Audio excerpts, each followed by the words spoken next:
Chers camarades de l'existence, bonjour. Dans la vidéo d'aujourd'hui, je vais vous expliquer quelle est l'expérience des personnes autistes intelligentes. Lorsque l'on est autiste et intelligent, on se rend compte de sa différence avec les autres sans savoir précisément quelle est sa nature, puisqu'elle touche de très nombreux domaines, comme les relations sociales, la sensation de son corps, du monde extérieur, et l'agilité.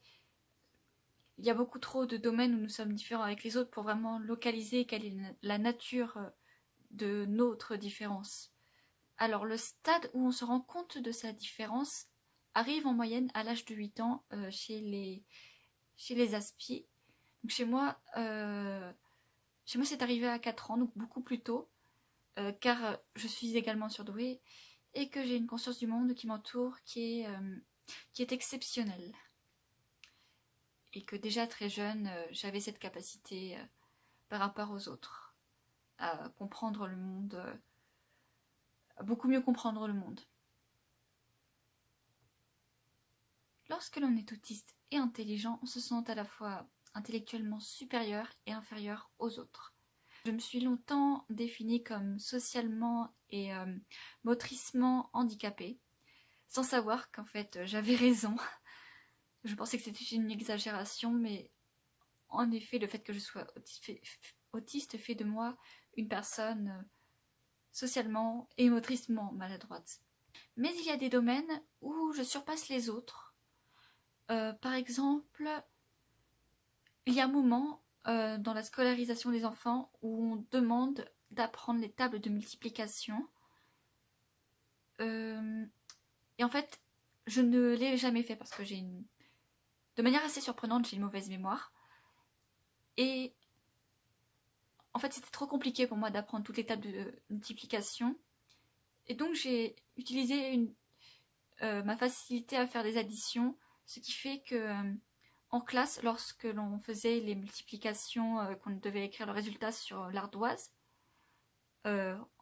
en 5 secondes maximum à peu près, même pour 8 fois 7, je n'apprenais pas, je faisais 8 plus 8 plus 8 plus 8, 7 fois pour obtenir le résultat. Et je faisais ça très rapidement et tellement rapidement que les gens pensaient que je connaissais mes tables de multiplication par cœur alors que ce n'était pas le cas.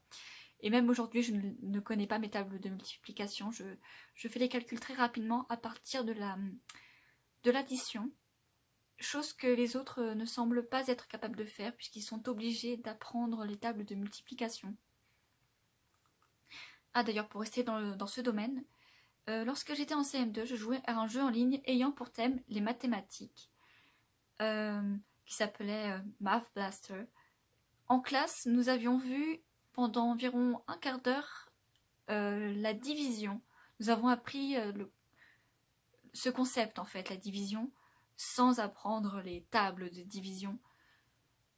Mais j'avais envie de me mesurer aux autres, de voir quelles étaient mes capacités en division. Et donc, j'ai joué un jeu de calcul mental limité dans le temps. J'ai choisi division, niveau de difficulté difficile, parce que j'aime les défis. Et du premier coup, j'ai battu le record du monde, alors que j'avais 10 ou 11 ans, et que le jeu était a priori pour les personnes d'environ de 10 à 13 ans. Et qu'il y avait bien sûr des personnes plus jeunes et des personnes plus âgées, mais donc j'ai battu le record du monde alors qu'il y a des personnes de plus de 13 ans et que je n'avais que 10 ans, 11 ans, et que je ne connaissais pas mes tables de division.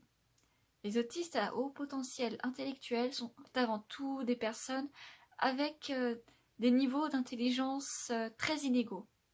Lorsque l'on est autiste et intelligent, on apprend le langage non verbal et à faire comme les autres pour effacer sa différence, mais celle-ci reste toujours visible, ce qui nous mène au prochain point, la vision de notre entourage.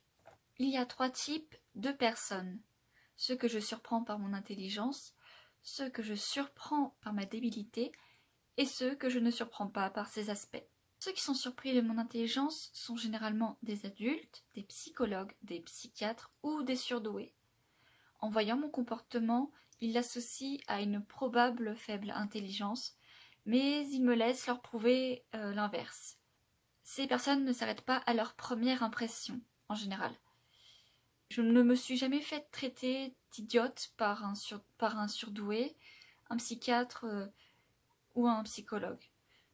Ceux qui sont surpris de ma débilité sont des personnes d'intelligence généralement moyenne ou légèrement inférieure à la moyenne. Ceux qui sont dans la moyenne comprennent que mon langage non verbal est dû à une différence mentale et certains d'entre eux ne remettent pas en question leur première impression.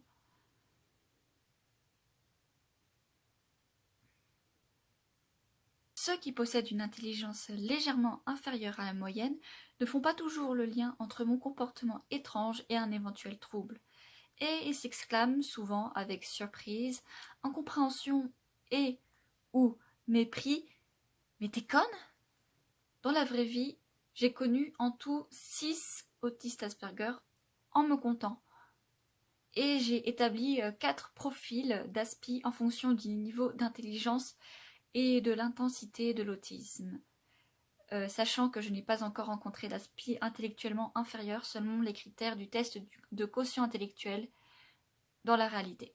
Ceux présentant un léger autisme et une intelligence légèrement supérieure à la moyenne sont perçus comme des personnes introverties, peu sportives, maladroites, très honnêtes et sont souvent qualifiés de geeks. Ils sont généralement assez peu à la mode, mais ils ne se démarquent pas vraiment des autres, ou pas suffisamment pour subir des critiques, sauf de la part de neurotypiques extrêmes et de nombreuses filles. Ceux qui présentent un léger autisme et une douance voient souvent leurs différences attribuées à leur intelligence. Ces autistes-là ne présentent pas beaucoup de difficultés à se faire des amis et à comprendre le sarcasme, bien qu'ils aient du mal avec certains sous-entendus subtils. Leur quotient autistique sous-estime souvent leur autisme. Parfois, ces autistes-là ne souffrent pas de leurs différences, et nombreux sont ceux qui ne sont pas diagnostiqués. Ceux qui présentent un fort autisme et une intelligence légèrement supérieure à la moyenne ont clairement des difficultés à comprendre les états mentaux des autres et les sous-entendus. Ils ont peu, voire pas d'amis du tout, et souvent ils présentent un trouble de l'attention qui les pénalise à l'école. Cependant, ils font preuve d'une grande créativité. Ils sont donc précieux pour la société. Le 4e profil est celui des autistes présentant un fort autisme et une douance. Donc j'appartiens à ce profil et c'est celui que je connais donc le mieux. Généralement, on se sent différent des autres très tôt, avant l'âge de 8 ans, et on les imite consciemment. Nous arrivons à nous faire passer pour des non-handicapés, de telle sorte que lorsque l'on agit de manière autistique, cela surprend tout le monde.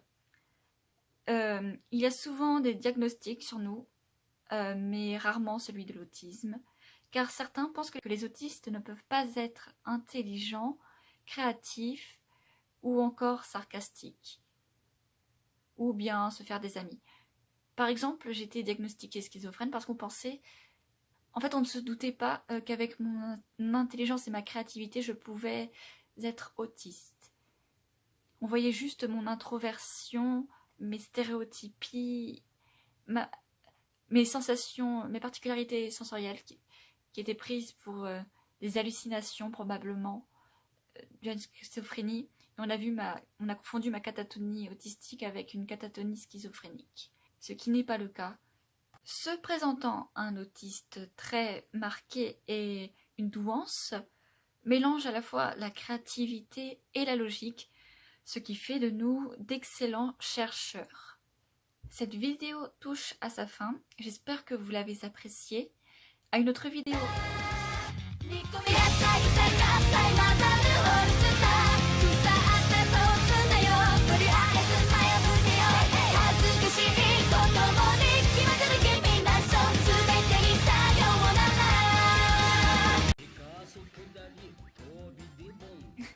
Et oui, j'ai un texte. Parce que je prépare des choses parfois, souvent même. Parce que j'en ai besoin. Je sais improviser, mais moins bien que les autres. D'ailleurs, au bac de français, j'ai eu 9. Parce que je ne sais pas improviser. Enfin, strictement, je le sais, mais enfin... Bref.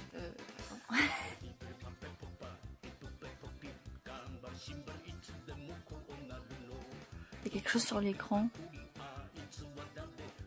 qui s'est caché quand je suis en arrière parce qu'en fait c'est noir. Et quand je suis là, en fait, ça c'est noir. Et en fait, c'est juste là. Et donc si j'enlève mon doigt là, ah, c'est noir. Je dis des choses inutiles parfois. Ça m'arrive, ça m'arrive.